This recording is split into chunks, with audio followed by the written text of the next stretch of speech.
जय जगन्नाथ। आज गोटे विषय को नहीं आसली जोटा कि माने यूथ मानकर स्वार्थपाई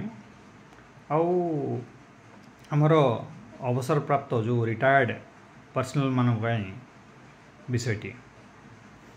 आ सरकार ए ध्यान देवाई यथेष्ट मात्रा रे कारण रही कौन पाई के जाने ए भलिया सब पॉलिसी आणुचंती ताहा समाज को कोआड़ को नब सेटा गोटे मंथन करिवार बेल आसी एणु ओडिशा लोकदल ये जिनसटी को दृढ़ सहित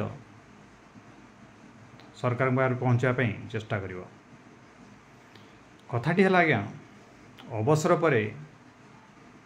आमर जो अवसर प्राप्त जो भी एम्प्लॉय हूँ जो कर्मचारी हूँ से मानू आज्ञा ताकर अवसर पर जो पेंशन टिकक जो साहा भरोसा से पेंशन एपट सेपट न करंतु पेंशन दबार वंचित न करंतु सरकार कहीं ताहा होची तांकर वार्धक्य समय माने आर्थिक निरापत्ता फाइनेंशियल सिक्योरिटी फाइनेंशियल फ्रीडम कहि पारंती जहाँ भी कहि पारंती जीवन सारा से परिश्रम कला परे तांकु जदि तांकु पेंशन वंचित करा जीवो तेणु तांकर पेंशन प्राप्यटी को दबारु सरकार वंचित करंतुनी आ तांकु ये अवसर पर अल्प कई टंकार चाकरी दे तांकु विभ्रांत करंतु नाही। आउ गोटे कथा तांकु अवसर पर कॉन्ट्रैक्चुअल जोड़ा ठिका आकार रे चाकरी दबार माने होची कोट ना कोठी युवक माननकु तांको अधिकार वंचित करवा तेणु युवक माने मध्य तांकर बयस जितेबले काम कर समय से समयटी को नष्ट करंतु नहीं सरकार कहीं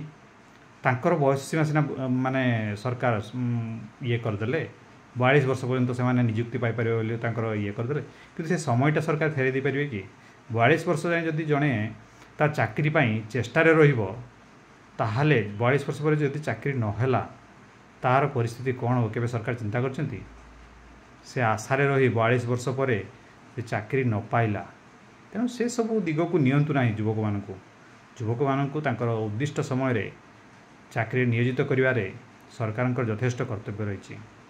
ताहा करिया निहाती जरूरी। एटी होची ओडिशा लोकदल तरफ